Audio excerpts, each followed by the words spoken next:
right on set. Oh, hello and thanks for joining us on the Sunday Millennial. I am your friend and host, Dave, the Millennial Moderator, if you didn't know.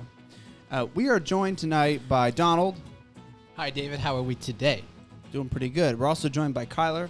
Hey, David. Hope everyone's ready. We're joined by our special guest, our special friend, Brandon.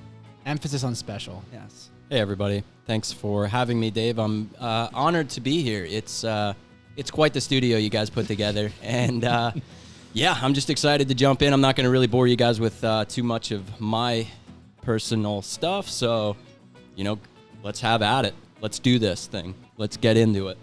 I think we will. We will. Good. It's a pleasure to have you on. It's a pleasure to be here. We'll hear more about you in just a second. What about me? We'll hear more about you in just a second. But you also have CJ running the board. Superman. How's it going? Good. You were so excited for me to forget you, and then when I introduced you, you're like, Yeah, that was the point. It was a joke. yeah. Well, we always appreciate you, That CJ. is hilarious. We appreciate you thought it being was on the okay. show, Brandon. So we got to introduce you. We all know you here, right? So, you're Donnie and I's best friend, one of our best friends. So we know you very well. But the people don't. So just tell us a little bit about yourself. I went to high school with most of these guys. CJ's a little younger than us, so... And different high school. It's okay. Sure. I lived in Colorado for a long time. I just moved to Atlanta now about 2 months ago, and now I'm actually back up in Pennsylvania doing a few different things. I'm actually fixing my girlfriend's car, and You sound like a drug dealer.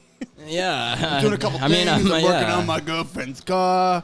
Helping out my grandparents a little bit, and that's about it. Yeah, running my company on the side, kind of as I'm up here. Wearing my So, T-shirt. Wearing Donald's wearing my T-shirt. T-shirt. This is now my T-shirt. So it was once Donald's, and now it's mine. That's what best friends do. That's what I was feel- wearing your I feel T-shirt like- earlier when we were working out. I was wearing your T-shirt earlier. That's true. Dave was wearing my I T-shirt. think when in we order to were make this fair, lifting. being that you're wearing my T-shirt, we should probably have to fight for that T-shirt, like a winner Yep. takes all Right kind now? of deal. I Right get now? my shirt, Fight you to get, death. or the winner gets both shirts. Whoever wins gets both shirts. Yeah, I'm in. I mean, whatever you want to do. This is your guys' podcast. I'm just here as a guest, so And if it's a you know, tie, I'm you guys really just open for exchange. anything. If it's a tie, you guys just exchange. Sure. What constitutes a tie? Before we You both move give on. up. Or you both die. That could happen. Being that we're both evenly Well, who gets the matched, shirts then if we both pass away? we split them. I get them, right? We Well, had this I don't- conversation earlier about like if one of us dies, like what the other what the other people get. I claim your organs because I'm selling those bad All right, boys yeah. ASAP. That's true. And your I don't know social what I security want. number as well. Yes. I'll get that. Man, it's like a lone survivor here. Like who's gonna make it to the end? We can all get each other's social security numbers and everything. It's crazy. We just need a weapon now, or no weapons, right? Doesn't We matter. don't need weapons. It's really however you guys want to play the rules. Like I said, I'm just the guest here. This is your podcast. I'm just here to play by the rules, really. And I want you guys to set those rules. Yeah, but for who me. writes the rules in this room? Well, that's it. There's no rules. That's really The millennial I moderator. assume CJ. The millennial If we're moderator. playing by your rules, then we're all going to die. That's true. Absolutely. I don't. Well, You're all going to hell. So, just kidding. I'm just kidding. That was powerful. Easy. Great start to the podcast. Easy. I'm just kidding. But actually, what I did want to know, I want you to tell the people real quick before we move into the topic, just exactly what your business is. 'Cause Sure. We've been doing a lot of podcasts with people's businesses, and I just want you to give a shout out to your own. Sure. So, well, it's going to take a little bit, but I'm going to jump into it. So, after college, I've been working in construction really since I was 16 or whatever. So, after college, I worked in construction management for a while, and I've just kind of been around and hanging around that industry for a while. And then I moved to Colorado. I left a pretty good job, but did it for my girlfriend at the time. So we moved to Colorado, and then I started my own company. I started by doing some handyman work on the sides, just a little bit here and there. And then I kind of realized that TV mounting was kind of a big thing. That kind of took off, and I made that my niche, and that's what we're doing kind of full time. We do a little bit of other installation work as well. We'll do some light fixtures and stuff like that. But yeah, it started off just as me I hired my first guy about 6 months in, and got up to 5 guys at one point. Right now I'm at 3 guys, but my technicians, they work in 3 different areas. So I actually have a guy in Denver doing the stuff that I used to do, and now I have 2 different areas, San Antonio and Phoenix. And just book them jobs, and they do the work for me. We kind of split the profits, essentially. I give them a little bit of reimbursement here and there. But I can basically, that's what I was saying earlier, like I'm up here to do a little bit of work, and I'm able to do that because I can just kind of, I've automated my business enough to the point where I just kind of let it run and, just schedule the jobs and get the guys out there and make me money. So that's what I do. I'm impressed. Thanks, guys. What I like about your business, and this is probably because I've had a chance to know you for a while, but Sure. seeing you from the sidelines, Sure.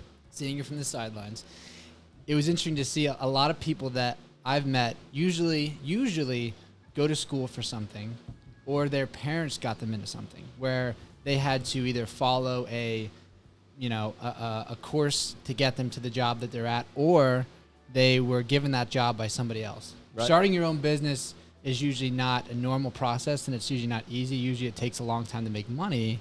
But from what I've seen, when you started your business, you put a lot of time into it, and you basically disappeared building your business. And then when you first talked to me on the phone a couple months in, and you told me you first started making your money, I was like, damn.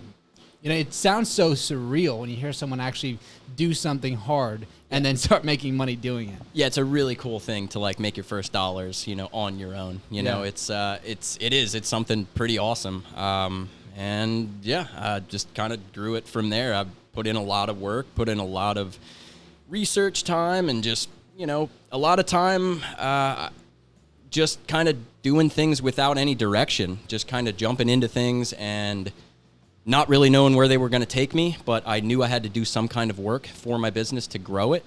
And, they all ended up paying off, some things a little bit less than others. In the beginning, I was, after I hired my first 2 guys, I was making decent money, but at the same time, I didn't really know what to do with my money, and I wanted to invest it back into my business. So I was trying to do that, and I was trying to try different marketing avenues. I just didn't know what were the best avenues to take at the time. So I wasted a lot of money, and there were definitely some weeks where it was scary, and how was I going to pay my guys at the end of the week? But, it's all trial and error when you start a business, and that's the exciting part about it. I really do love that part about it, because you really don't know what you're doing until you get some experience and just figure it out for yourself, Right. And it's really cool to hear your story too, as someone who figured out a market.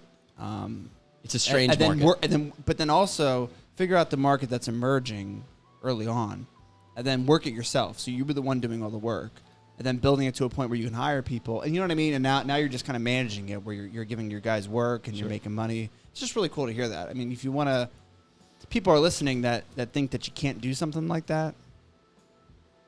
You just did it. So. Right, and your main focus of your job is mounting TVs. Yeah, that's our specialty. Right, yep, so that's what we niche in. And it wasn't like you had, you said yourself, you started a type of handyman business in Colorado, and you started just doing odd jobs for people, and it blossomed from what it was, which was several things, into one main thing that would get you your jobs and get you your money. So what's interesting was we had a girl on the last podcast, and she said that she used to be an artist, where she would she would do sculptures, she would do regular paintings and stuff like that.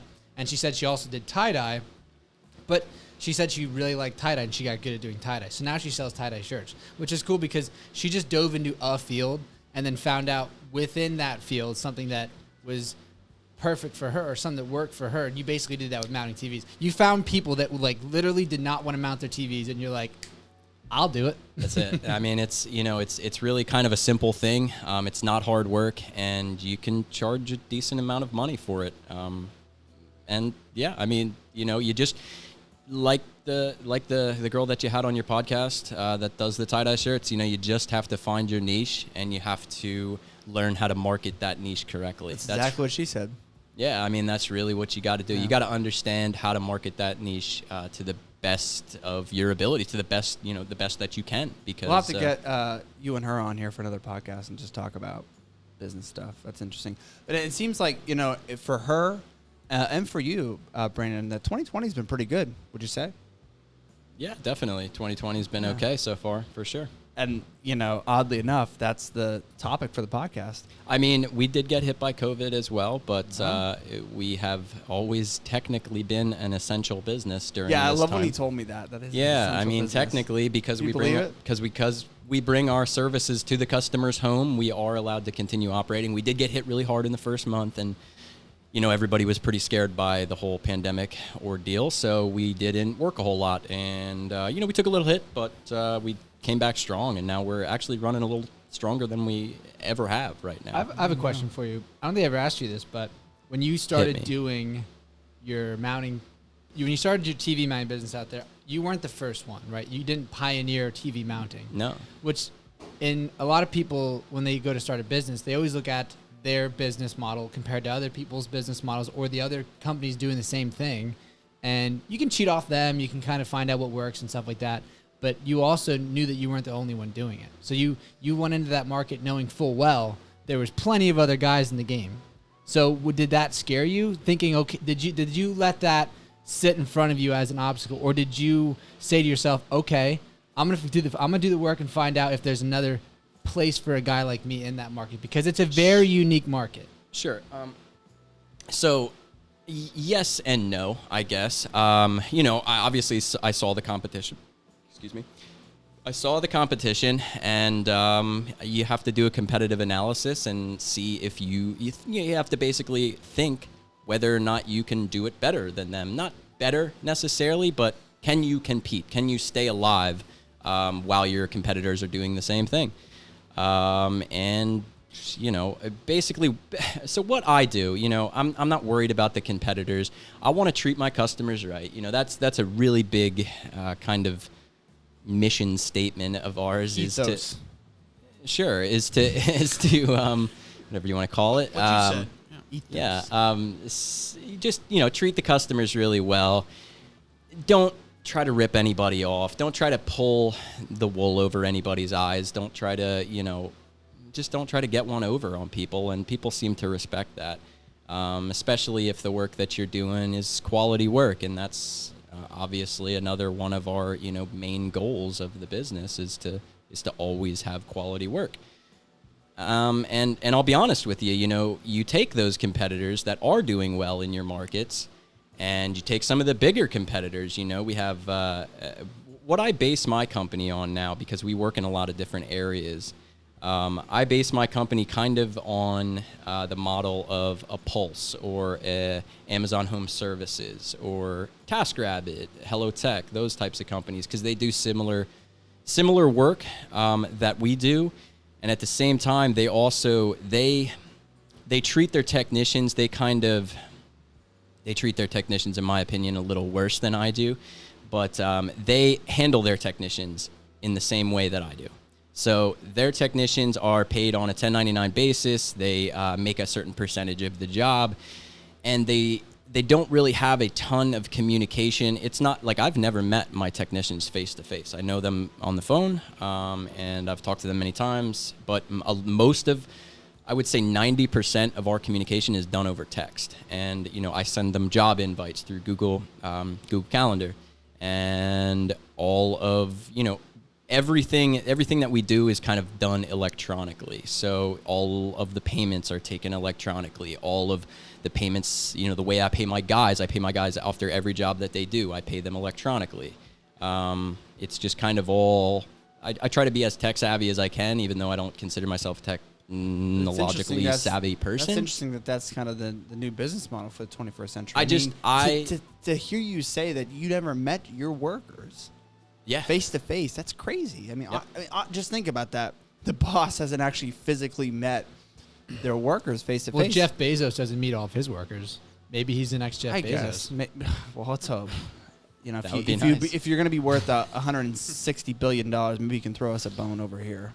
Yeah. We'll see. Remember who got We'll you see. started, right? Exactly. It all started in this room.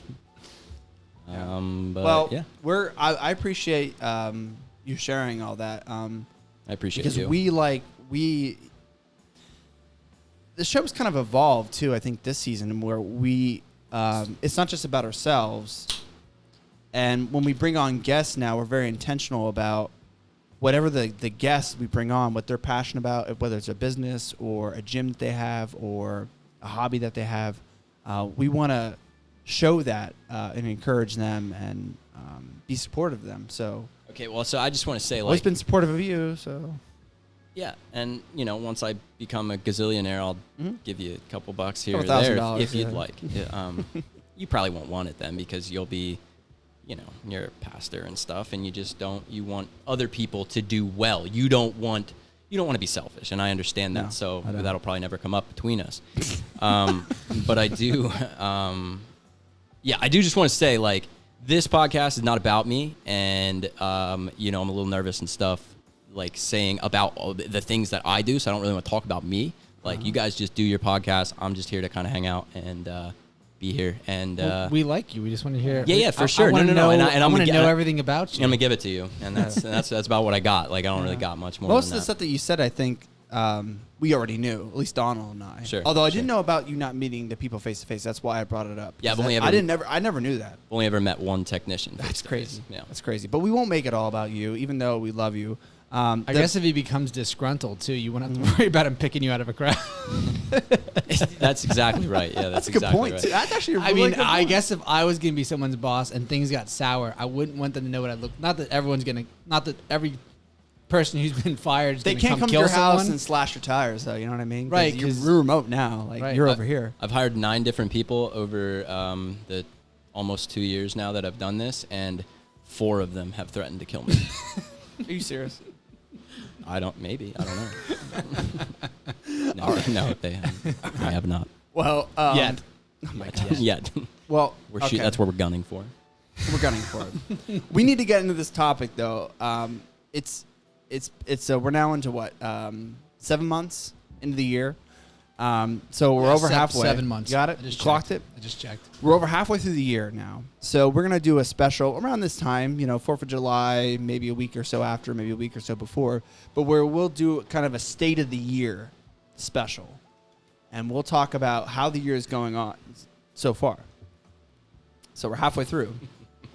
And the first question is pretty obvious, and it might seem ridiculous, and it's okay. Maybe on another year it would have been not seem so ridiculous, but what's the biggest event of this year so far? Jesus. Got a few options. My grandma's birthday was last month. Biggest event of the year. Mem's birthday. Now, is it personally or like a? No, not person. We're not there yet, CJ. We're not there yet, CJ. Just Quit the jumping biggest ahead, event. Alex. Quit Just the jumping ahead. biggest event of the year, as you understand, globally or maybe even country-wise. But the biggest event. Well, I'm gonna go out Why on is a that so limb. funny? Because I thought of one. Oh, yeah. I don't know if Yeah. I want to bring it up. You sure? Bring it up. I think we're gonna table that one for now. I'm gonna go out on a limb and say COVID-19. I think happened this year, 2020. Was that this? It's Actually, interesting. It's is that this dated year? for 2019. COVID-19 actually means it was, in 19. That's what the 19 stands for, by the way, if you didn't know. Why isn't Yeah. it COVID-20? So that doesn't count. We're gonna have to move on. Because it wasn't found in 2020. It was just terrible in 2020. Yeah. And we don't even know it's capable for 21. What happens when we get to next year? It's January 2021. Oh, gosh. I'm president of the United States. It's possible. At this point, well, Kanye's running for president. Oh yeah. Honest to God, Is that the biggest event of 2020? I'm Kyler? kind of digging it right now. Surprising. I mean, but he's already said he's Yeah, he running said he was- before. How So many you're the times? political scientist. What's his chances? I mean, a lot of people said Trump didn't have a chance, and look what happened. Look where he's at now. But I would say Kanye, Whoa. though. I don't think Kanye has a breath. People know him now. But I think. I mean, Trump Well, used his celebrity it's so status. difficult to even get on the ballot if you aren't one of the 2 main political parties. So I just see it very difficult for him if he doesn't win one of the nominations. Where Trump won the nomination as a Republican, so he got. There on the have been ballot that third-party way. candidates, though, Kyler. You know this. You teach I do, this. but Has one ever been elected, but though? they've No. not gotten elected. no. Never know, man. No. We had a black president. There could have been a woman president. Maybe there's going to be a third-party president.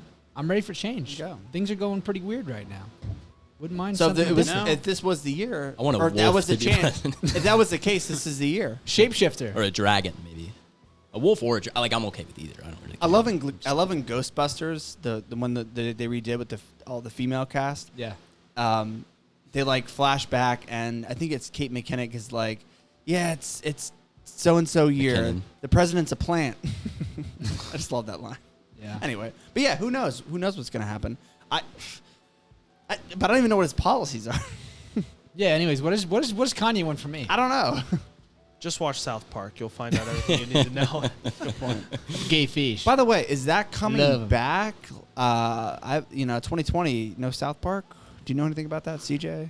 Entertainment editor. No. I haven't watched TV in a long time. Yeah. All right. And- Entertainment and editor or- doesn't watch TV. And or look up stuff on the internet. Well, what's so crazy about South Park? Tell us, Dave. What's so crazy about You it? just said I'd like 2020 to something. hear Well, the thing I like about South Park, you guys may differ in your opinion. It's funny, of course, but what I like about it is I think it taps in a good pulse about where the country's at right now. You know what I mean? Like it takes whatever's going on, whatever we're all talking about, whatever's sucking our attention, Yeah. and it makes it funny. It's kind of like what The Simpsons do. They pick the Yeah, biggest exactly. thing going on. I mean, The Simpsons have been doing it since, the 80s? So they pick the biggest thing going on, and when they would just emanate it through comedy, Yeah. satire, They have and filler then now episodes. it's all of a sudden funny or less serious than it was. I don't know. I love I mean, I'm a sucker for, Rick and Morty will do me just fine, but I'll throw on South Park, Have you seen but- Rick and Morty? Yeah, I've seen it. Yeah. I love Rick and Morty. I never watched an episode, but the episode I did watch was the one you showed me. Pickle Rick? The pickle one. That Dude, is you- so funny. You can't not watch the Pickle Rick. That is Even so if you funny. don't have a funny bone in your body, Oh my god. you watch it and it's shock factor alone. It's a pickle. But not even Pickle. that. Like even the subtle things, like the fact that he just doesn't want to go to counseling. That's just Oh, hilarious. yeah, the He beginning. goes through all that just so he doesn't have to go through counseling. And then when he ends up going, right? And then he like has this beef with the counselor, like it's all bullshit. But then she actually convinces him that it's actually kind of like she's right. I don't know. It's just Yeah. all the other stuff is funny. But even those like other things, those subtle things you don't think about, like him just not wanting to go to counseling. Right. I'm sorry, I can't go to counseling today. I turned myself into that's a pickle. thinking about that episode, I think Rick and Morty's a bad example of satire for the what's popular in media, because they don't pick on popular media situations. They pick on mostly situations that are funny that you might have seen other episodes. But obviously South Park, what you said, does pick the most craziest thing. So is South Park going to have a season this year? And do you think they will talk about COVID? I think so. Yeah. I mean, how could you not, right? Like, Well, didn't you say? Everyone I'm talks pointing about you because I thought you Well, said something I mentioned about it. my one friend sent me a picture of it showed the presidential candidates in South Park characters. Yeah. So that's the only reason why I brought it up earlier. But I'm sure you could just look it up, see if they are coming out with That's the your job, 2020 right, CJ? season. you have one job. Just give me a sec. He's not as quick You as figure that it guy out, from the but I think Joe maybe Rogan they're- podcast. So you just want to figure out if they're That's what coming he's out, supposed to do. If they're coming out with another Yeah. season this year. Well, when the next season is, yeah. Oh, okay. Give me a sec. It's hard to believe Probably that in they're the not. fall. It's- Usually they I start can't in the believe fall. with all this stuff.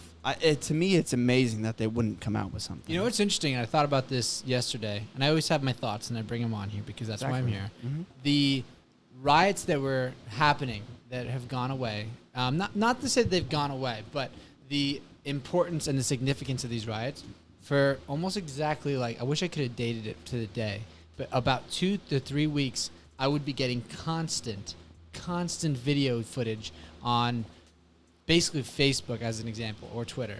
But they've all of a sudden stopped. I don't see them anymore. Like, we had the episode where we talked about how ads would come every fourth post. Mm-hmm. That was me for riot videos and political Black Lives Matter videos. They're gone.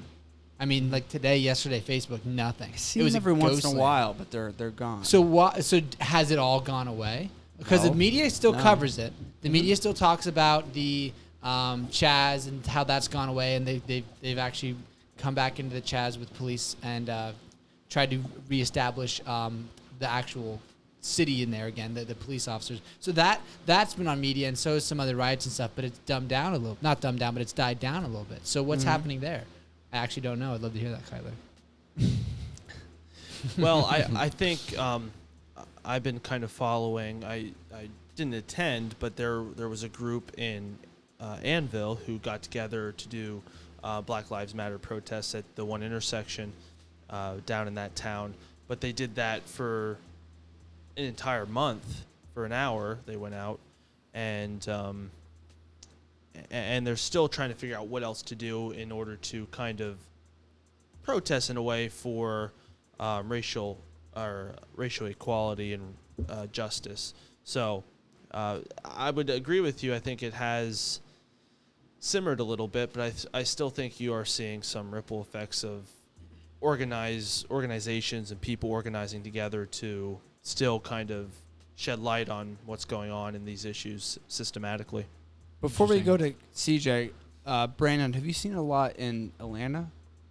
I know you haven't been there for very long, but that's a very much African-American heavily populated area. So I'm just kind of curious as to what and we there's a lot of news there too. Like I think the police chief of Atlanta resigned over a killing that happened down there. I've seen a militia start down there too. There was a couple videos about that militia starting. To be honest with you, I mean, I haven't seen or heard really anything. And I mean, we live in Atlanta. We don't live too far from downtown. Not Atlanta adjacent.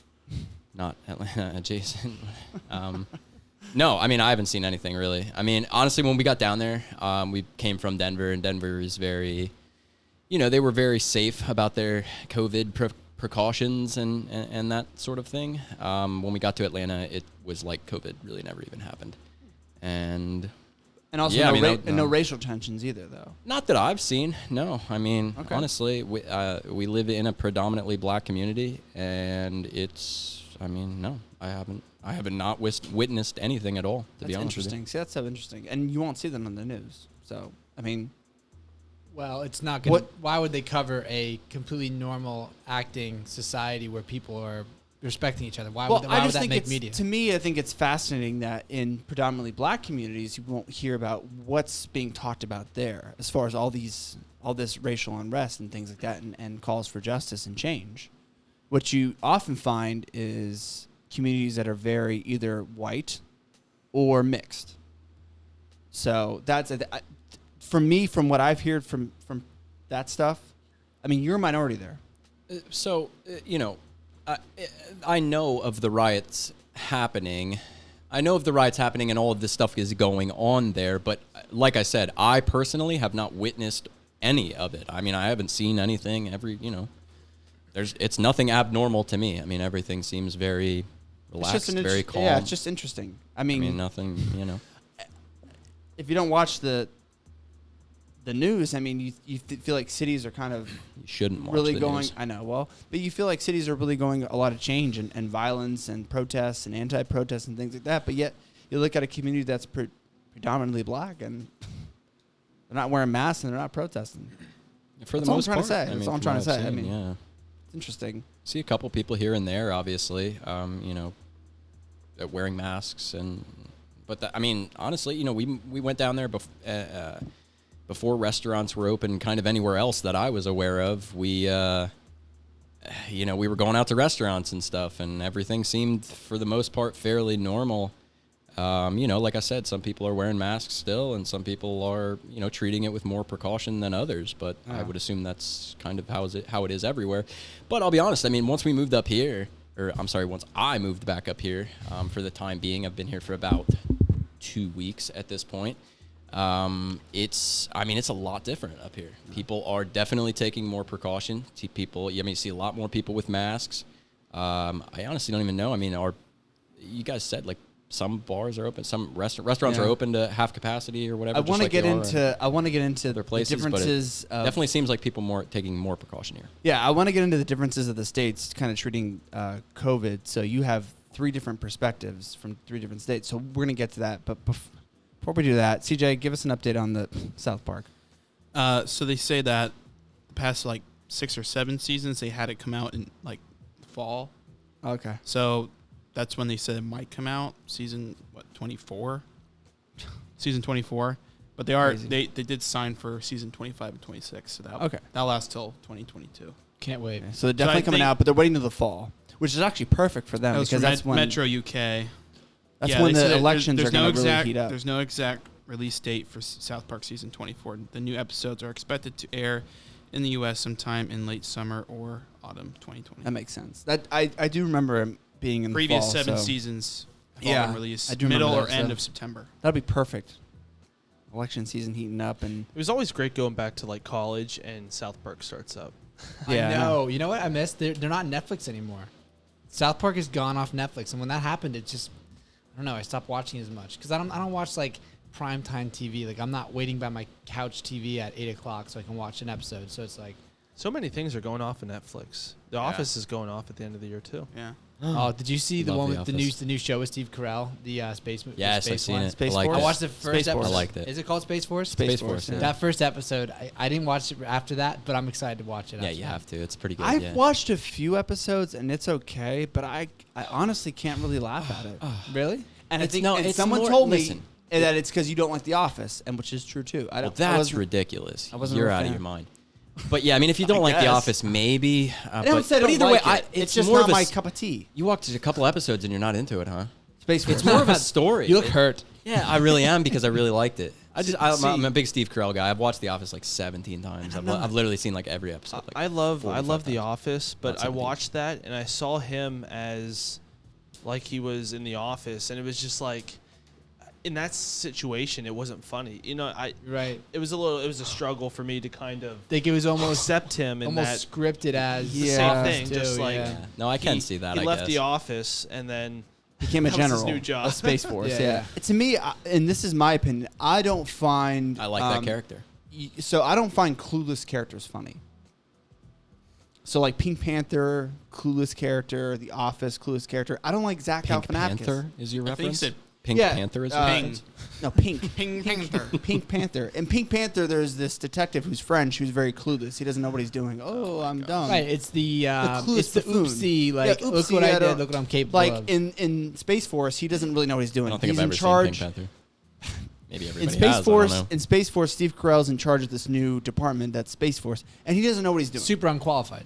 Yes, he The doesn't know what monkey, he's doing. the monkey in space with a dog. Right? Yeah, Oh I saw my that. Yeah, yeah. God. And he's This like, is the monkey make eats the dog, dog. make the monkey do like. To me, that's not funny. I understand. I'm I guess sorry. I guess it's something that you have to go with more so in the moment of watching it. Like if you're in your head understanding that this is all complete nonsense, because who could be Yes. that clueless to run a Space Force? Then yes, Right. you're not going to be able to enjoy it. Thank you. That's but me. if you That's play me. if you play on the banter of, wow, this is actually ridiculous right now. Like this is so funny. Like I can't believe a dog ate a monkey ate a dog. monkey, yeah. You know, so you're more critical when you watch it. You almost have to be Yeah. a little dumber to be watching. But I like Turn it down a hair. I like the slapstick stuff. Like I do like ridiculous comedy. I just don't like clueless comedy. That's why I don't like Zach Galifianakis. Isn't it fun that Space Force is an actual thing? Like And that's a branch probably of what our it looks military like. And that's these probably days. what it looks like.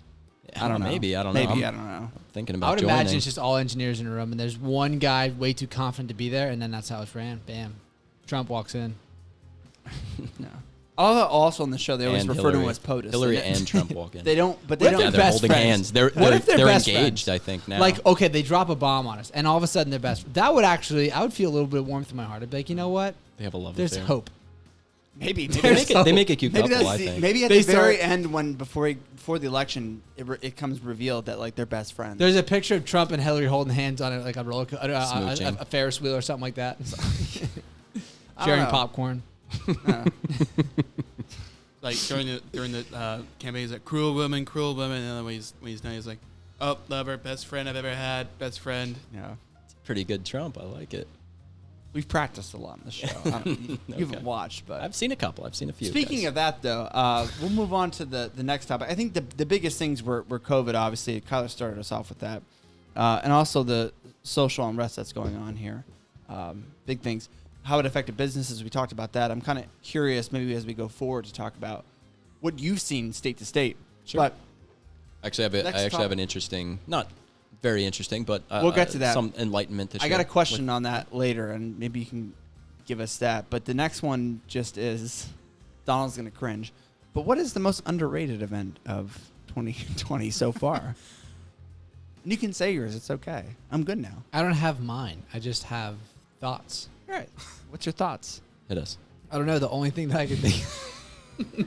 So awesome. The only thing that I can think of personally. I'm wondering what it is. The only thing that I can think of personally that that happened undertone to all of the overtones was, I think, the Hillary Clinton trial with the emails. It's the only thing I can think of. They didn't put enough light on it. that they could have, because obviously it was less interesting than maybe some other things. Well, but there's a lot of it stuff happened. going on. There was a lot of big stuff. I mean, COVID just took over everything, and then we had the George Floyd murder and all this other stuff. So I think might be why it got buried. They should re-script news stations so that there's like a hierarchy of like first place, COVID. That's where you want to watch. If you want to watch the most dramatic, heart-wrenching, fear-driven, fucking I do. cortisol driving thing on TV, bam, first place COVID. Second place for this week comes in at, we got, riots going on TV. People are getting hurt, but it's not that bad. It's only happening in like 7 states. And then third place comes in, we got Hillary with the emails.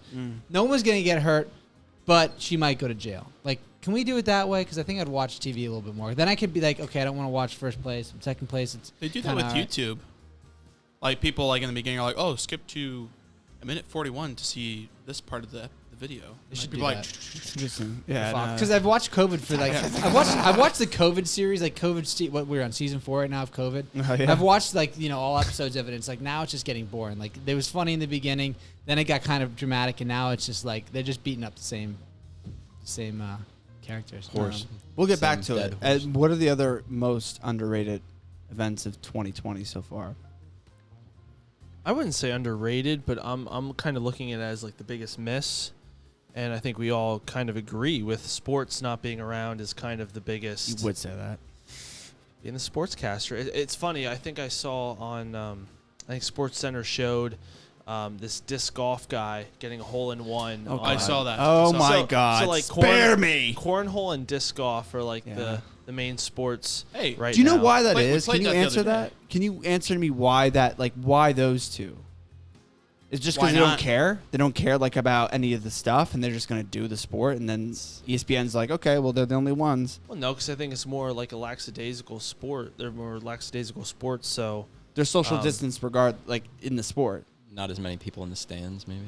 I guess it's something you can I do mean, with So let's seriously. report on it. But it's something you can do without having people around. Like normally Bowling. the cornhole championships, usually no one's there. Yeah. Like it's just people. It feels few like to people. me that like everything that was on like ESPN 8, the Ocho, is like now like ESPN. It's been. Is that just me? I agree.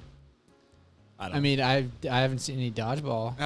That should be a thing though. I would I would watch love to dodgeball watch at this point. Dodgeball. They should bring in some It maybe was a great movie. They should bring Yeah. in some sports like that would be just more fun to watch. That was more scary to watch, almost like jousting. Like bring back jousting on horses again. Yes. Like let's bring back some medieval sports because apparently, who cares? It's 2020. At We're this gonna point, die anyways. We're, Bring but probably much sooner than we think. Let's get guys on horses with scepters running at each other 90 Yes. miles an hour.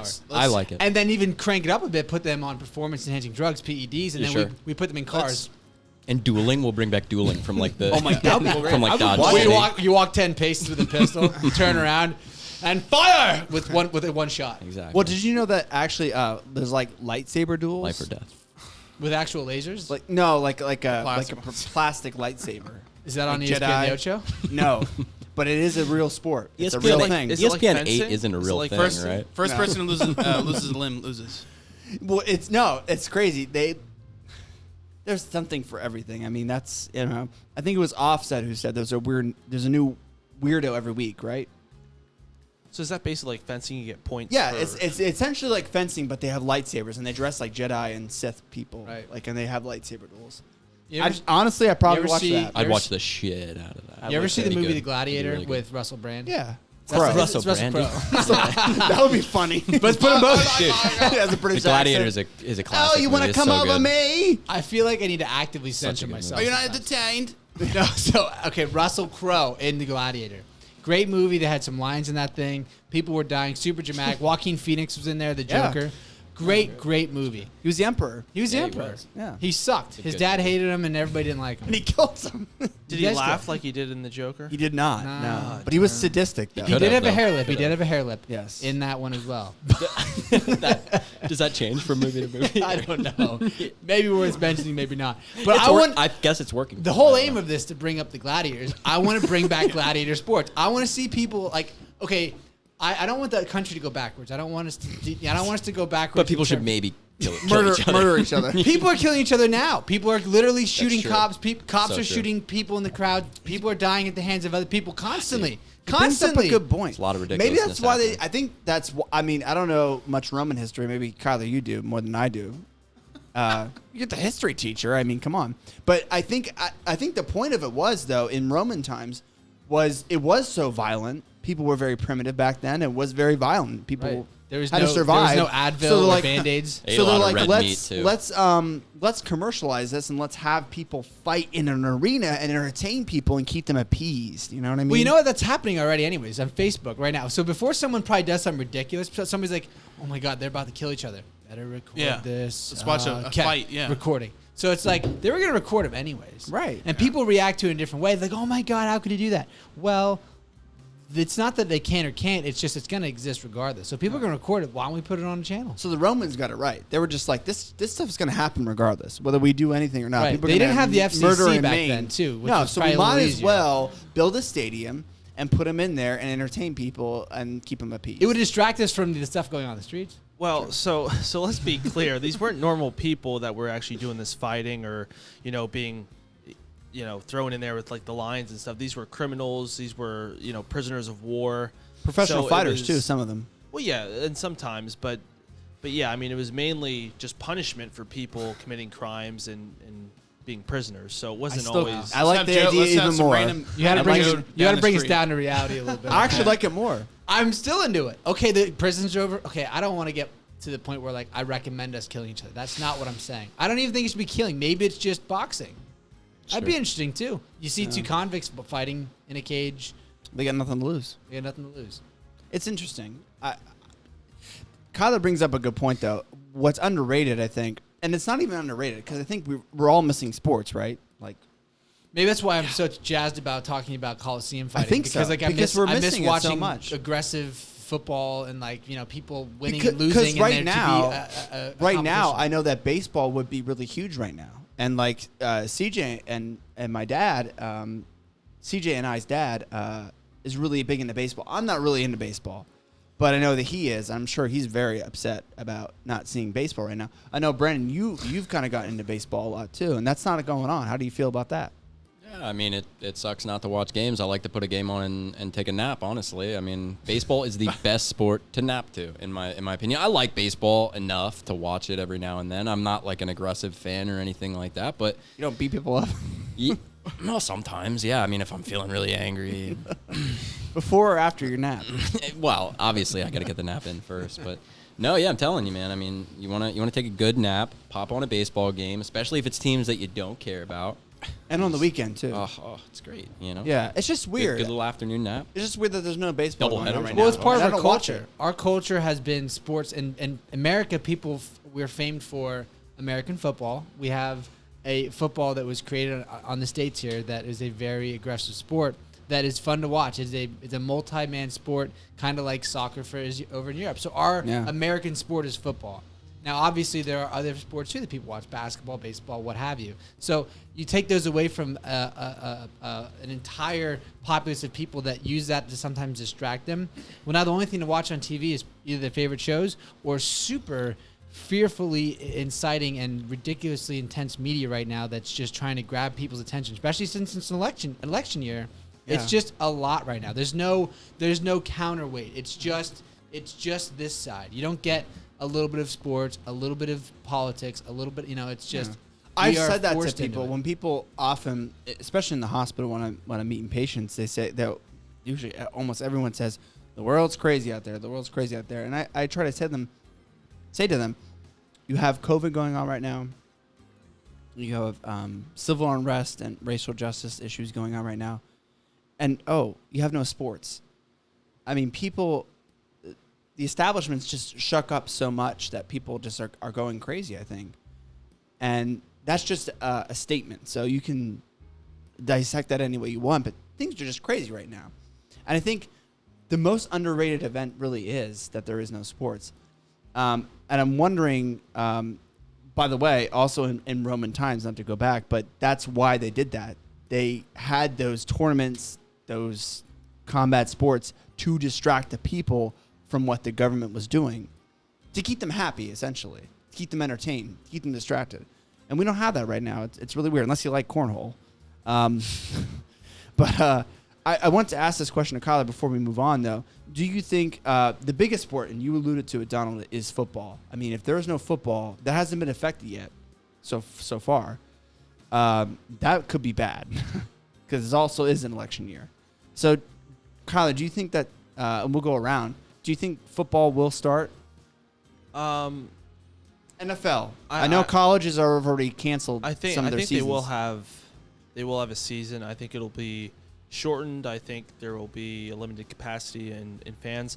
But just look at college football, for instance, and how, even Penn State and some of these bigger schools, the only sport that makes really a profit for those schools is football. Not many other sports at a lot of these D1 schools, and especially if you look at D2 and D3 schools that are struggling financially, sports usually doesn't bring them any profit. But Division I, look at Alabama's football team. How much they bring to the university is astounding. So not having a football season would really hurt a lot of these colleges. But I don't know. It's really hard to say because a lot of sports are supposed to start up in July. But we're also hearing different things, whether or not they will actually start up. But and just let me give you a quick rundown. So the MLB is supposed to start July 23rd or 24th, 60-game season. NBA, July 30th. Playoffs, NFL is supposed to start September 10th.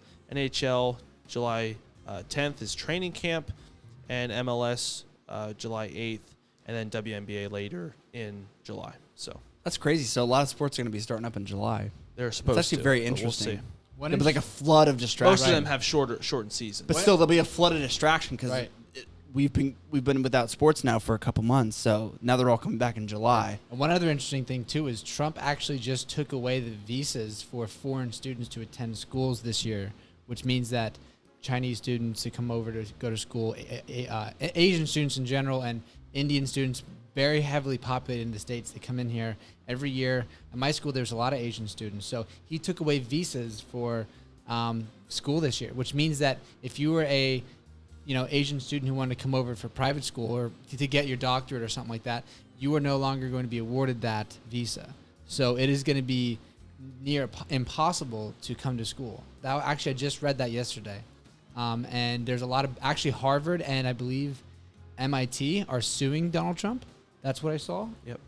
Which is just absolutely astounding. Like that is. Well, just imagine if you have to say if you do live in China, and you have to go back to China to do your online classes. The time difference itself, you're pretty much in the middle of the night having to go to class, and basically your day's pretty much flipped in reverse. So you have to live back home as if you're living in the United States, which it's a weird paradox. Really, what's that? So that's a weird paradox. Yeah.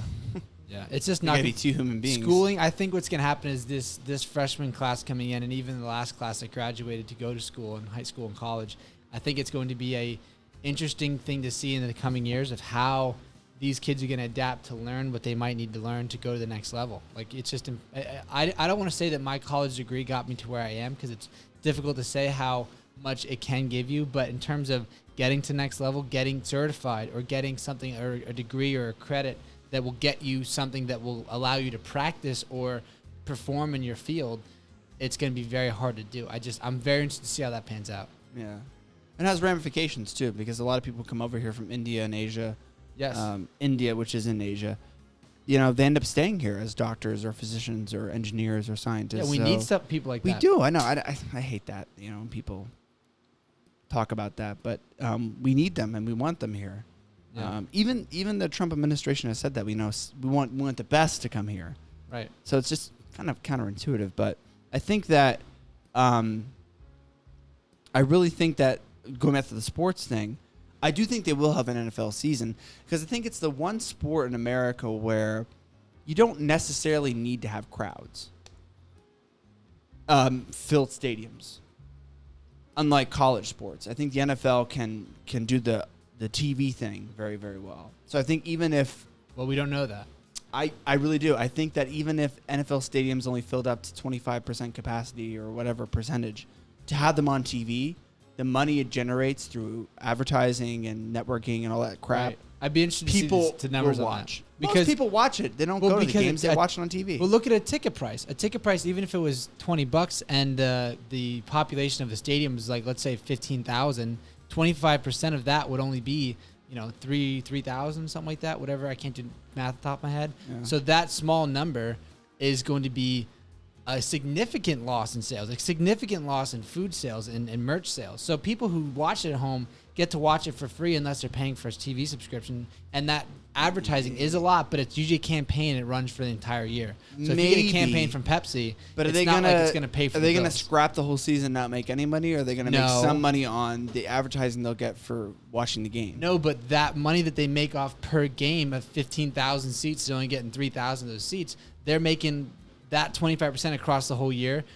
They pay for their jerseys with that money. They pay for their flights with that jersey. The players get their pay from that money, assuming. Maybe and then take a pay cut. And then right. So what it's gonna? So who just got signed for deal? Patrick Mahomes. Yes, that deal was insane. $450 million. So how are we paying that guy? $500 million. Where's that coming from? If they can't keep the lights on, if they're only 25% of the capacity. I don't know what. That's all like the math and statistics about it. But what I do think though that they're not going to say no season. And not take any money. I think they'll come to a compromise. Will they fill up the stadiums half or 25, take a loss on the in-stadium revenue, but still make money from showing the games? You have to, right? I think so. That's what I think was going to happen. I think if there was going to be a sport that does it well and survives and has a season, I think it's the NFL.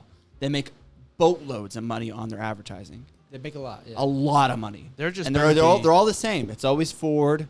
Right? You always see the Ford commercials when you watch an NFL. You always see Bud Light commercials when you're watching NFL. They're paying a lot of money to get those commercials. What's interesting, though, is you can't go to the stadium and drink Bud Light now. You got to buy it at home. And their sales aren't going to suffer because you're going to buy all that stuff at home and drink. Well, besides buying at home, you can't go to the beer. You can't go to the bar and drink them. You can watch it at home. Watch the game and get your butt at home. And have your Ford parked out there in the parking lot. The driveway. There better be fantasy football this year, or I'm not going to be happy. God, yeah, that's your thing. It's a lot of people's thing. I think I'm better, though. No, you aren't. You're not better. Okay. Well, okay. Are you sure it was Patrick Mahomes that got that big deal, or was it Nick Foles? 5 years. Nick Foles or Patrick Mahomes, David? He did sign with the Bears, but not that much. Probably like not quite that 16th of that. You want to ruin this episode by going into that rant? No, I just wanted to bring it up to annoy you. But. Yeah. Well, we'll see how he does with the Bears. Your team. My team. Are you happy about Nick Foles being on the team, by the way? Yeah, sure. Why not? I mean, he did all right with the Eagles. Is he better than Mitch Trubisky? Nah, it's a tough call. I mean, Mitch Trubisky has not shown up at all. He beat him in the wild card. Yeah. How many Super Bowls does Mitch Trubisky have? Well, yeah, you know the answer. How many Super Bowl MVPs does Mitch Trubisky have? How many Pro Bowls? I mean, how many Pro Bowls does Mitch Trubisky have? What do you want me to say? All pro. Nothing. This is the first time we've talked about sports in. I know. And you see how we reacted? So can't you imagine when it actually happens? If it happens. Yeah. No, I'm sorry. Nick Foles, Super Bowl champion, Super Bowl MVP, Pro Bowler.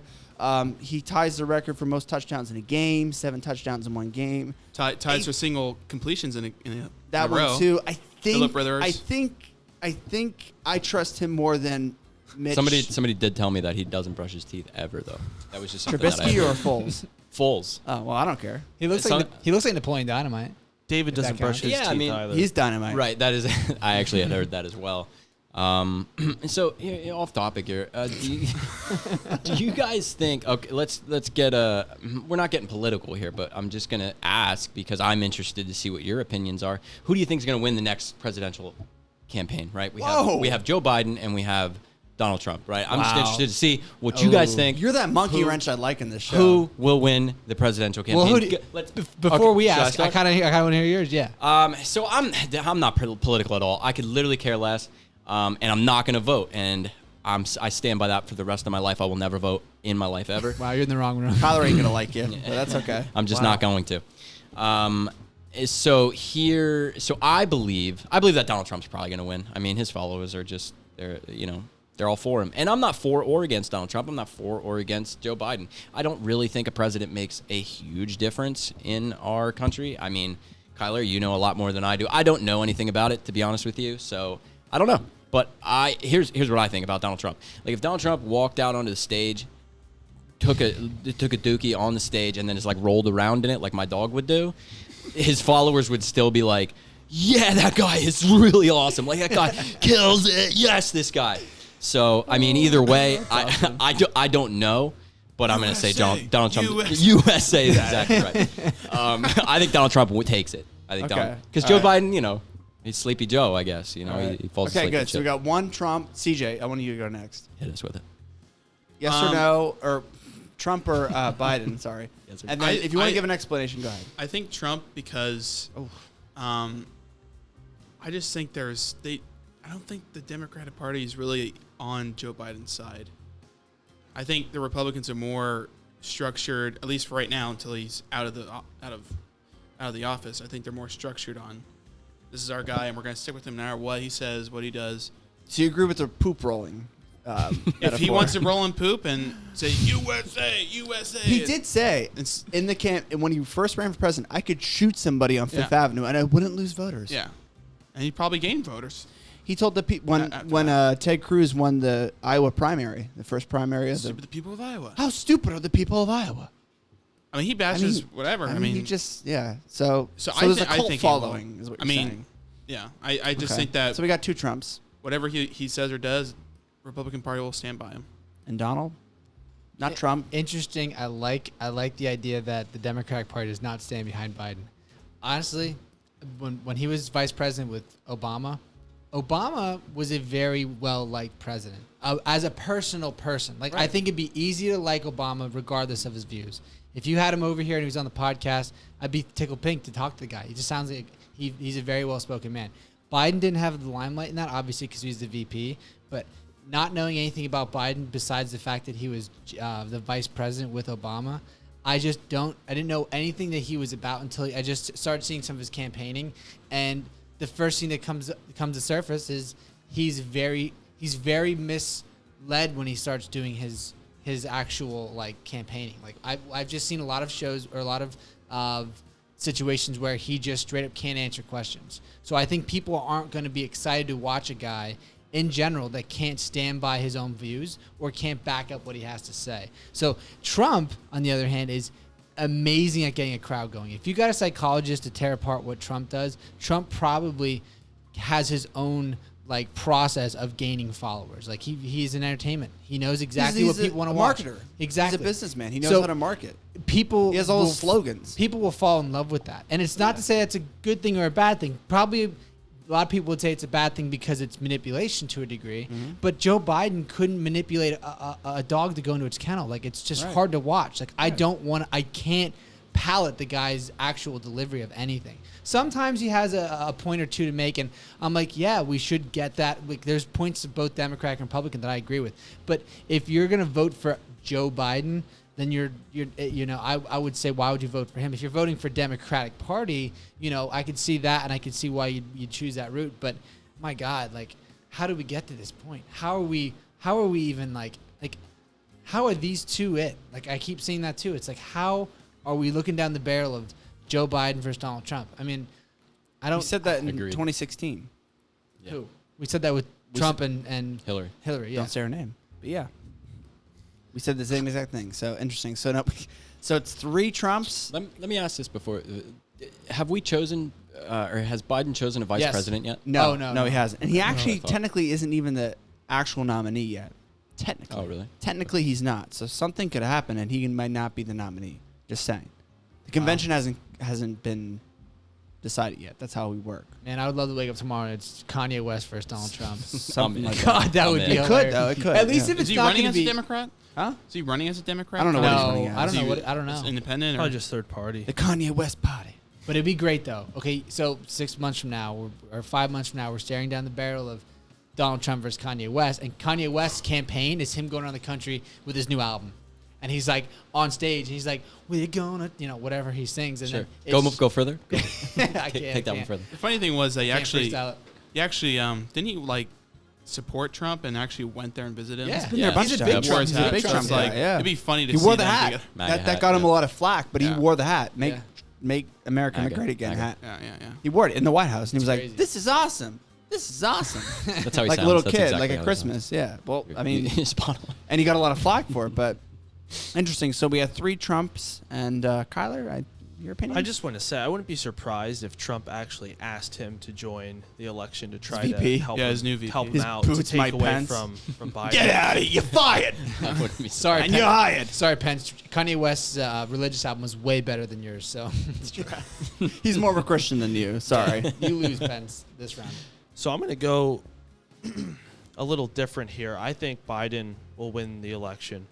I'm looking at it from the terms of, you look at the midterms, and you see that blue wave. You also look at the special elections that have been going on over the past couple months, and Democrats are winning in a lot of places where Trump won in 2016 by 10 points. Even states that Trump's won by 20, 30 points, he's only polling 10 points ahead. So polls are definitely showing Biden winning a lot, although we do have to remember what happened in 2016 where the polls showed Hillary Clinton winning.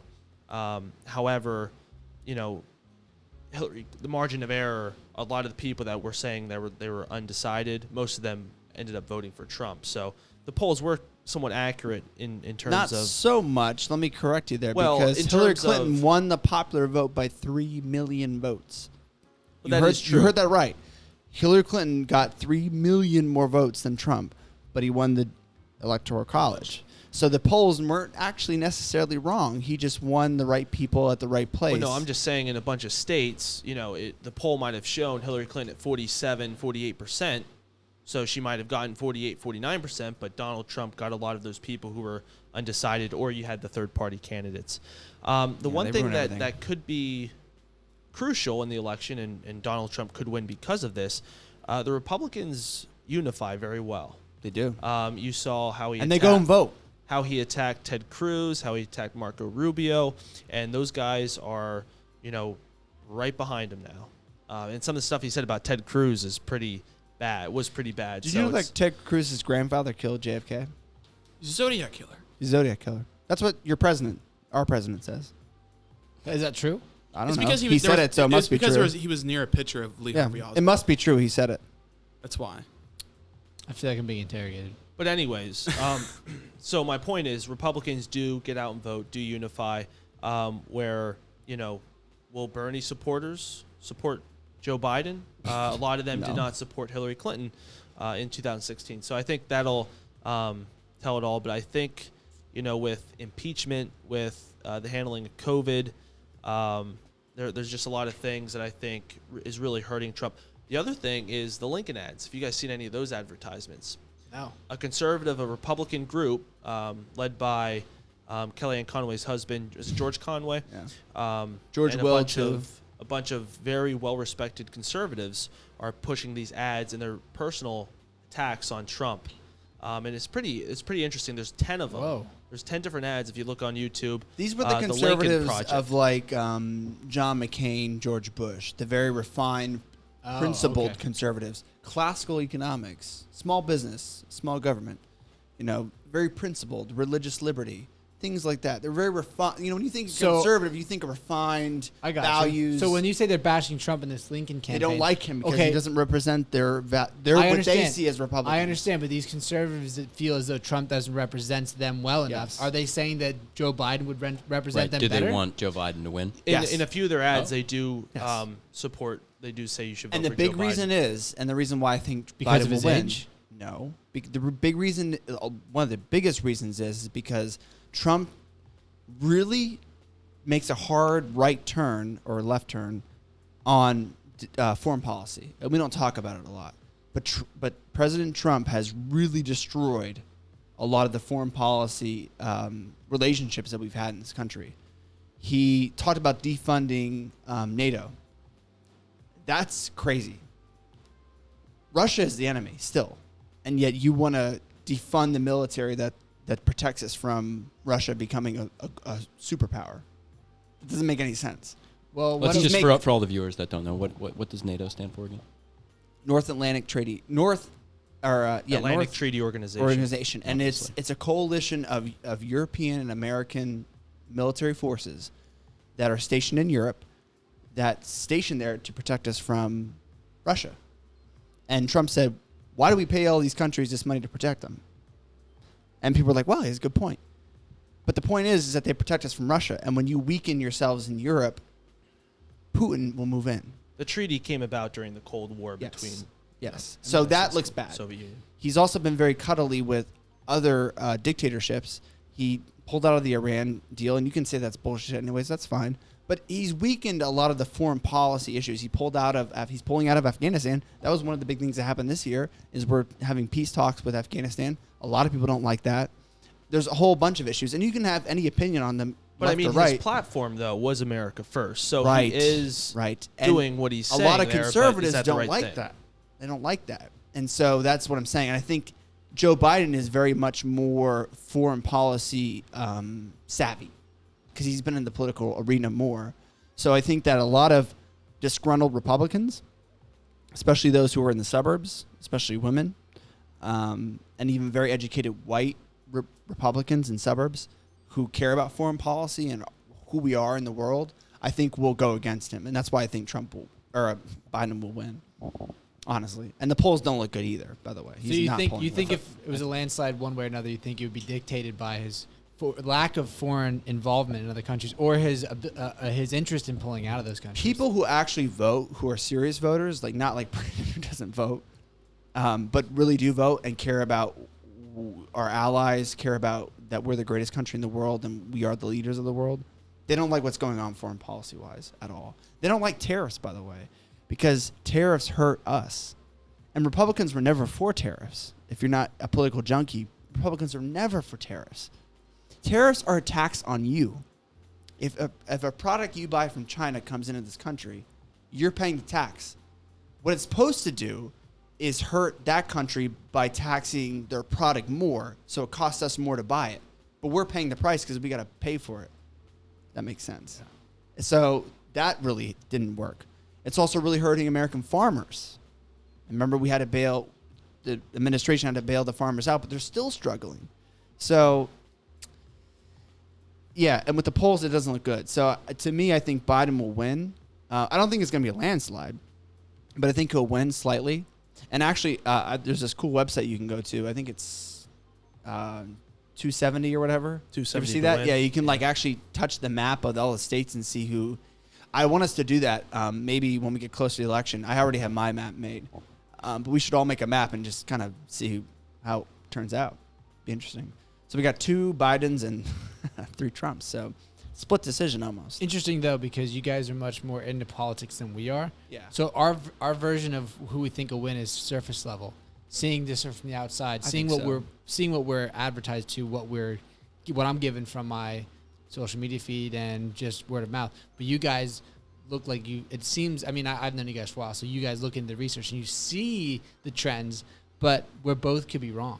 It could be, yeah. And you have history on your side because most incumbents win. It's very hard to beat an incumbent, right, Kyler? Absolutely. I don't know how many times it's happened in history, but not much.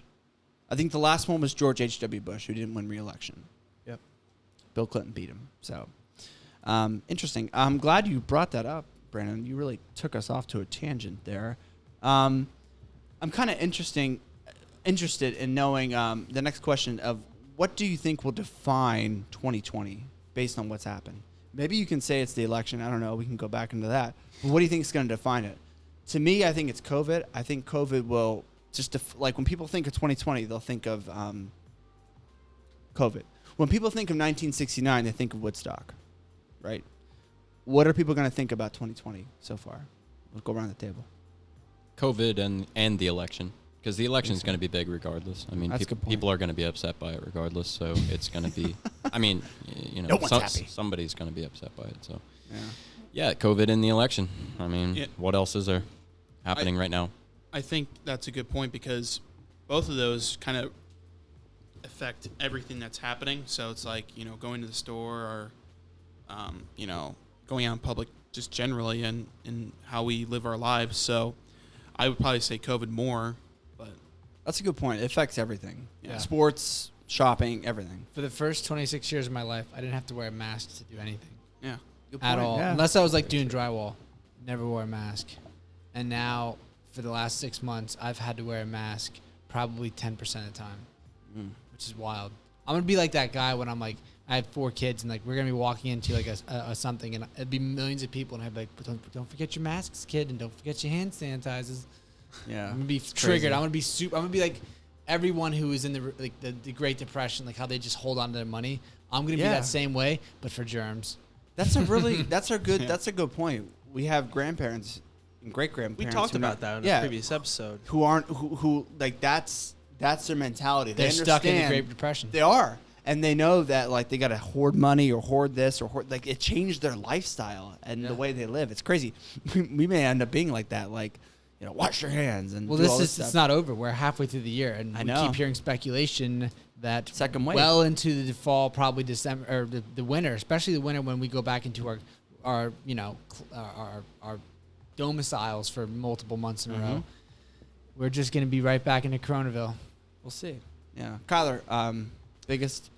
Yeah, I was just going to say, you know, how we overcome this, how we get past this. And like we were talking about, it could be a couple months, could be a year, you know. So how do we get over this hump? How, you know, not only as a country, but as, you know, globally, how do we, you know, get through this tough time? So that's kind of what I'm looking for. I think that'll define us if we are successful at doing that. So interesting, yeah. The last question here before we wrap up is just what is your hope for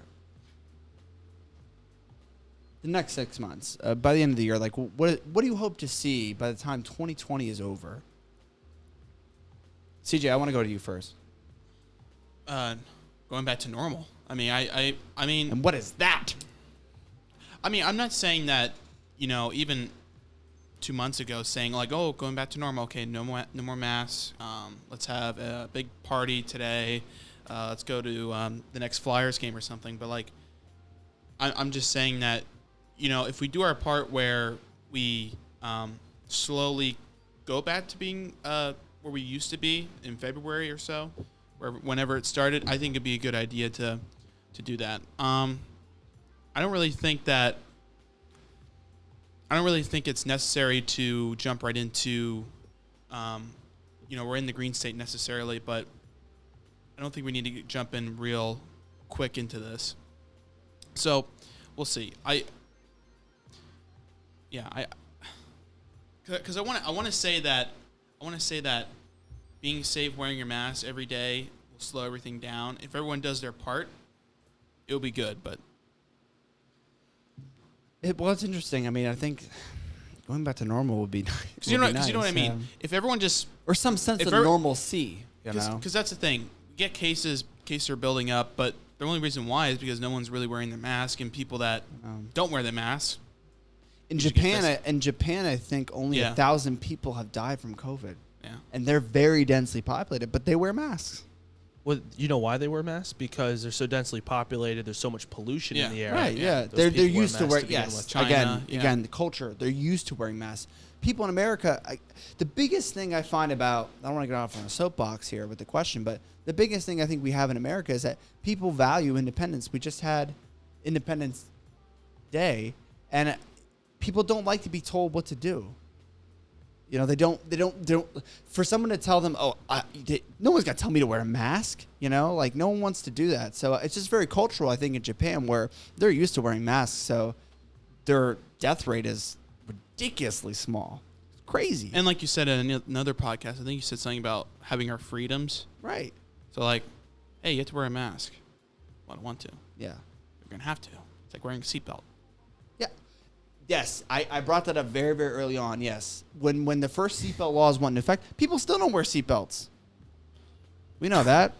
And you can't make somebody do that. It's America. We don't have that. We don't have that sensibility like where someone can tell me what to do. Oh no, we have our privilege. It's not even white privilege now. It's American privilege. It's exactly. No, you're right. Exactly. That's exactly what it is. It's the privilege of freedom, and that's what Unfortunately, that's the greatest thing about this country, and it's the worst thing about this country. I think we're finding it right now. So you think we need a little bit of socialism where it's like, okay, there are repercussions if you don't wear your masks. It's not just socialism. It's just about being united and saying, okay, we have a problem here in this country, and we need to be united in it. Right. What do we need to do to fix it? Okay, we need to be a little more distant. We need to wear masks. Okay. Will that fix the problem? Hopefully. It all goes back to what we talked about in another podcast about, no one talks about the building up your immune system, right? Oh no! Don't let me. I'm just saying though. But masks are really good. Washing your hands are really good. Having good hygiene, socially distance is really good. Be isolated if you need to be. Don't go out all the time. But by the way, you should probably have a good immune system too, right? Be healthy. Yeah. Be healthy. We talked about that. Exercise. Eat right. Because you may have the coronavirus and not show any symptoms, and be fine, right? Right. Because you have a really great immune system. Absolutely. So it's interesting. I mean, but Donald, what's your hope for the end of the year? Did you already go? No. I can't remember. I didn't, but I will. So just a segue just right off of that interesting thought, because it wasn't going to be my original hope, but now I guess what I'm hoping is that it will. I think so. I follow a lot of health Instagram accounts, social media accounts that like to emanate a lot of studies and a lot of randomized clinical trials about how diet, supplements, and exercise, and even other therapies can have interventions on our immune system. And I love it. I really do. I think just learning that stuff on my own is giving me a freedom of knowing that there are different levers you can pull in terms of your own health to find out what works for you. And I think what I hope we find out is that the American recommended diet for the past 50, 60 years with a lot of heavy amounts of sugar and industrial seed oils will open our eyes up to what has really been causing a lot of the heart attacks, heart disease, hypertension, diabetes, dementia, Alzheimer's, obesity. That people are, especially obesity. Obesity is a form of, like, you can see someone's fat. You can't see someone's about to have Alzheimer's in 10 years. Right. So those things that we're finding more about are more likely linked to these high sugar seed oils that are in foods, processed foods, chips, snacks.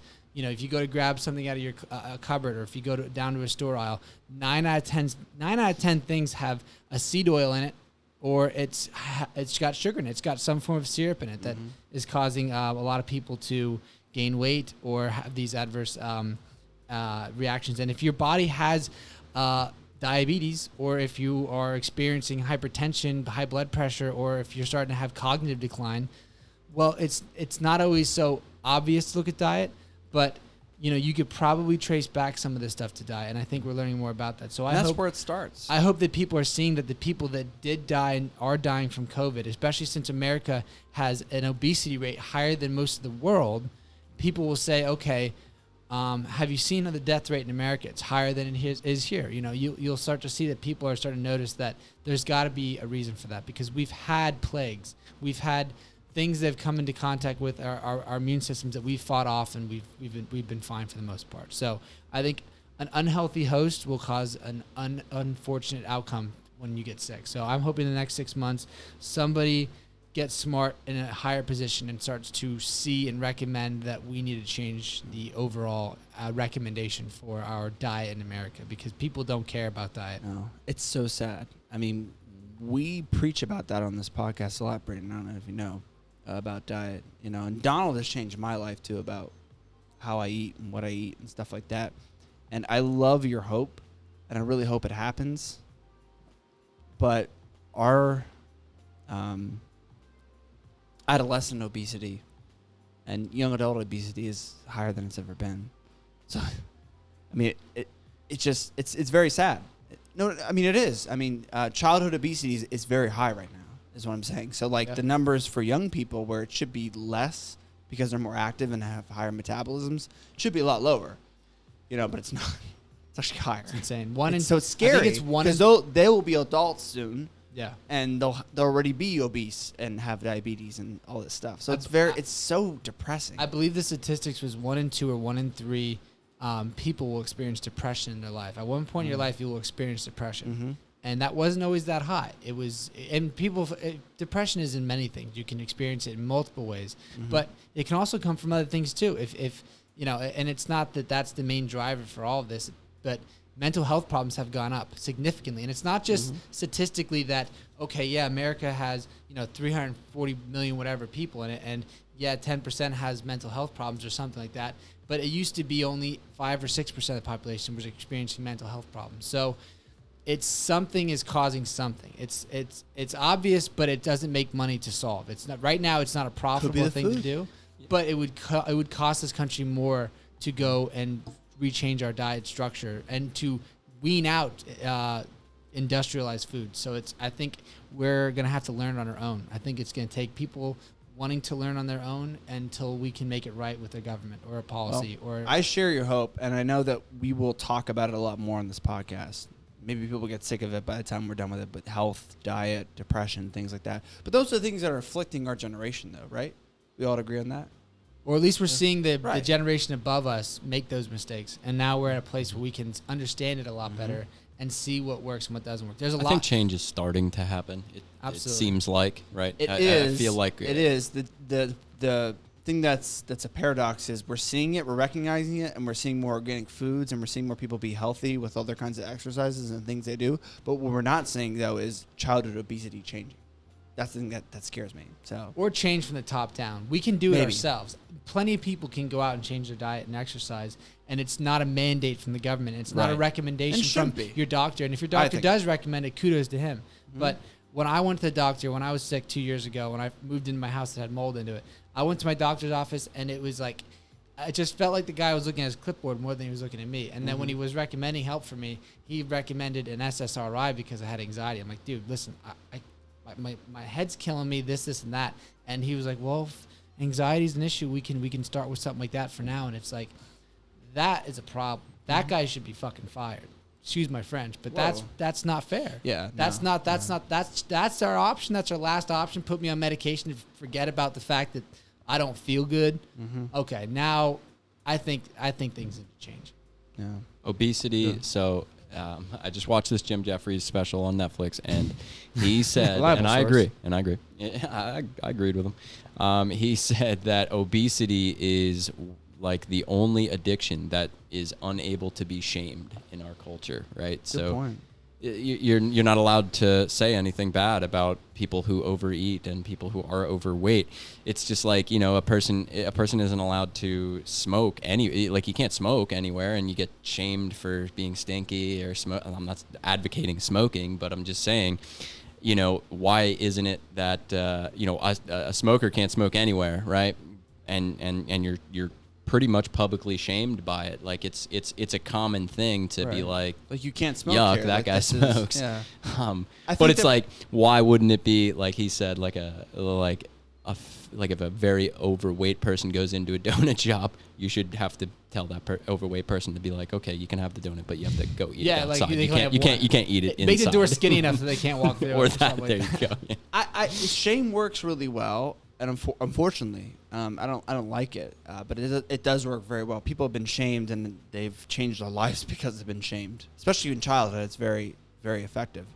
But I think people who are going through obesity or have eating challenges and things like that who are obese, I don't think it's good to shame them because they probably are depressed, like Donald said. I agree. So I'm not advocating shaming fat people either. I'm not either. I know, but I know what you're saying though. There's a struggle though because we say like smoking's bad and you can't smoke here, and we have labels and we have policies and restrictions and things like that. So why don't we do that with people who are obese?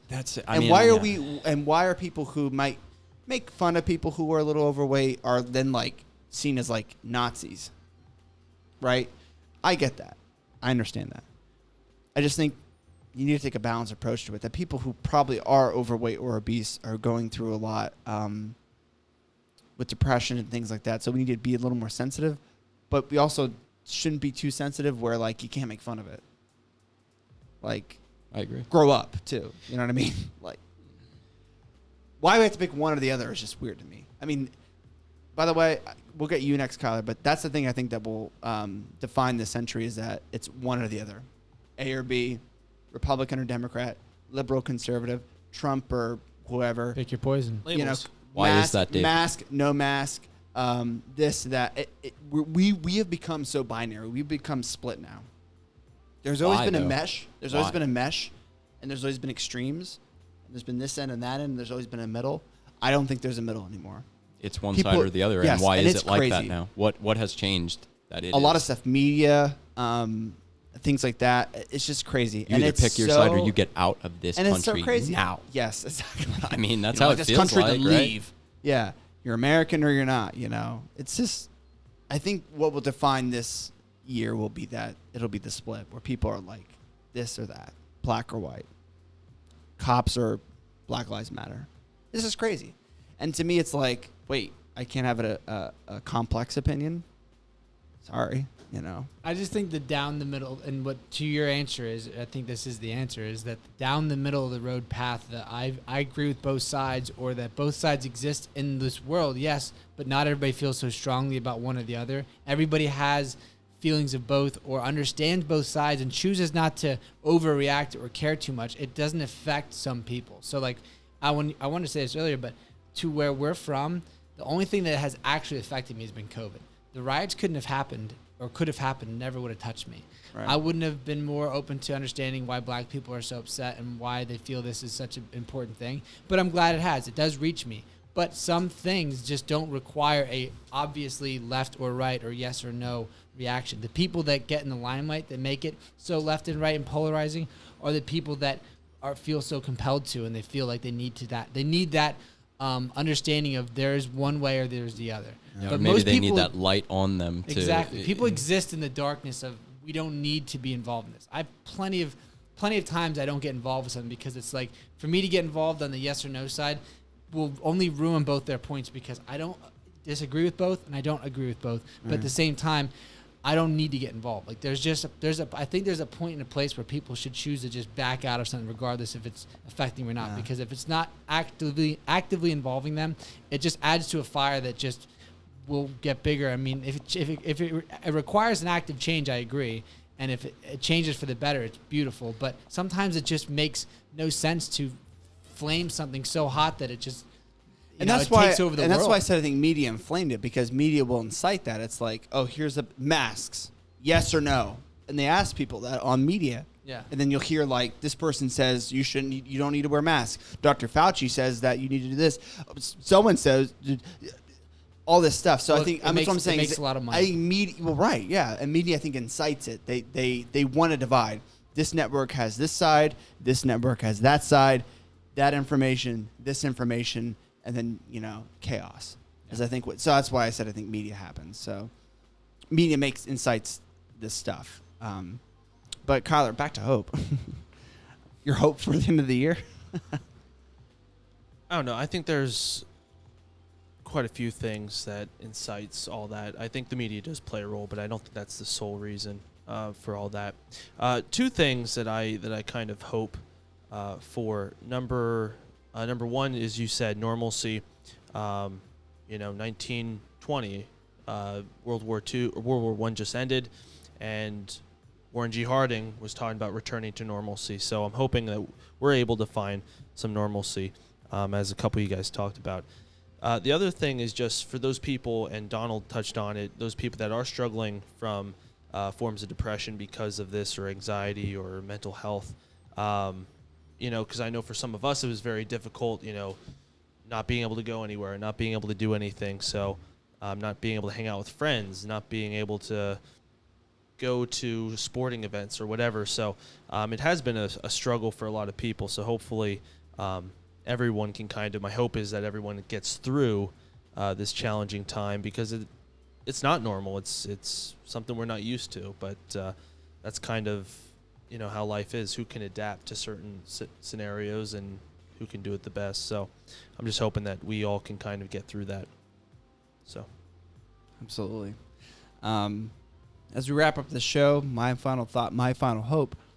First, I'd like to say thank you, Brandon, for coming on the show. Thank you for having me, Dave. Yeah, it's awesome to see you here. It's awesome to be here. It was a lot of fun. Yeah, it's been great. This is a great episode. Hopefully, we make a routine of this every. I didn't get to say my hope for the end of the year, though. You didn't? I thought you did. No, I went to the. Please go ahead. I went to the bathroom. Yeah. right. Okay. So my hope for the end of the year, and it's tough because there are a lot of great things that I wish for this country. I mean, like Donald said, health is a big thing for me, and I would really love to see people be a little bit healthier. But if I have to think about it, I guess my big hope for the end of the year is I really hope that Donald Trump, Joe Biden, and Hillary Clinton and George H.W.